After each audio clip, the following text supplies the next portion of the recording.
having understood how the program works behind the scene, next we will look at what happens before this program is run. In fact, how do we write these programs? What enables us to write programs that can run on these machines? The thing that we write, that's programming language. That's what we use. And the result that you see after writing using those programming languages is nothing but a text file containing the script that you want run. Usually that ends up with specific programming language type exception. In Python's case, that would be .py. Although what I'm about to tell is not specific to Python, in fact it is in general. And there's a slight bit variation when it comes to Python. We'll talk about that next. So what happens is, if you write your program and you want the computer to run it, then you need to give this code that you've written, this script that you've written, to some kind of converter, some kind of translator, which will translate this language that you've written into something that the computers can understand. What computers understand is pure binary.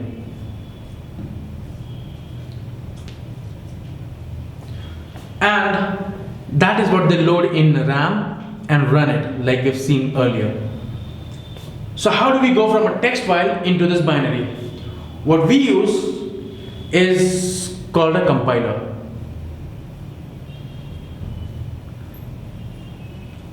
What compiler does is takes this, puts it, it's like it takes in the code that you've written in whatever language it is that it supports, and emits the binary.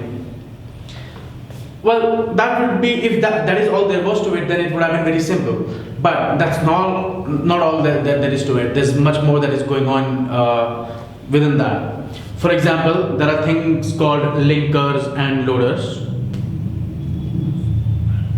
Have you ever seen a DLL file where when you install some application, maybe in Windows, you will see a lot of DLL files getting copied? Yeah, those files are small executables. They cannot execute by themselves. The computer cannot run those files by itself. It's like it's a part of a much bigger program.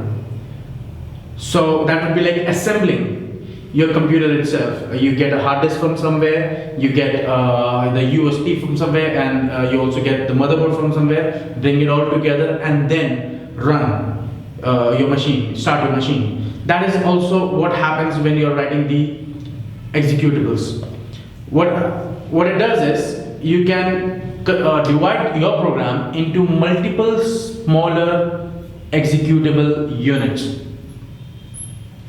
And these units will combine together with the help of these linkers and will be loaded into the memory to run by the help of these loaders. That's what happens. Next, we need to look at what exactly happens in case of Python. Python is a little bit different. What it does is, it doesn't use compiler, linkers and loaders. What it does is, it uses something called interpreters. Interpreters. Now, how interpreter work is, it doesn't take your entire program in and gives out a binary. It works more like a real-time translator. So it reads your program line by line and then converts it into binaries per line, and only have that line execute and then move to the next line. So, which is what it means, like it's interpreting one line at a time and then executing the code. The difference between something that is compiled and something that is interpreted is that the compilation happens very fast, and the time it takes to finish execution would be much faster in case of a compiled program than in the case of an interpreted program, because in case of interpreter, what it is doing is going one line by line. So it needs to read one line, execute it, come back again, read again, and execute again. And modern compilers, they have the capability of looking at a program and deciding that the developer is not smart enough and I can do better job, and convert your program into something that it thinks can run much faster. For example, taking some advanced decision which you would expect it to do, some kind of optimization, and reduce the size of the code. How this helps? First of all, it helps in the maintainability of the code. So a developer can write the code thinking only about how we are going to manage this code as the readers of this code. And the compilers would convert it into a binary without worrying about how the developers are going to read that binary. It will convert it into something much more efficient that can run. In case of interpreters, it can do that. It cannot understand by the flow which it is getting only one line at a time what exactly the developer intends to do. And therefore, the interpreter will not be able to come up with some kind of ability to foresee what the developer wants to do and then do that kind of optimization. Which is why you will find that all the languages that runs on interpreters are slow. Which brings us to the topic of dynamic and static typing. It's very simple difference. Static typed languages uses compilers and dynamic typed languages uses interpreters. Now that is the basis of it. However, what it really means from the perspective of the developer, you will find that the static languages, they tend to have stricter definitions. The compiler needs to understand what is meant by what is being written so that it can optimize it. And therefore, it requires that everything that you introduce in the system, it should belong to some kind of type that the compiler is aware of. And you have to mention that in your code base. Once you mention what type it is, then the compiler knows what you want to do with it. And based on that, it can do all the optimization that is part of its job. However, in case of dynamic languages, the interpreters do not care what is the type of the data that you're giving. Simply because even if it had the idea, it's not going to use it.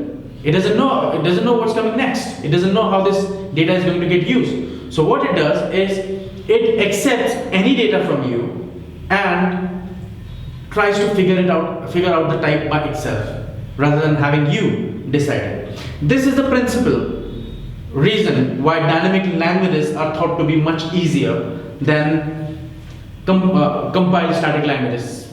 What you will find is that you can write a simple code, a script or whatever, and then give it to the interpreter, and the interpreter can just run it right away.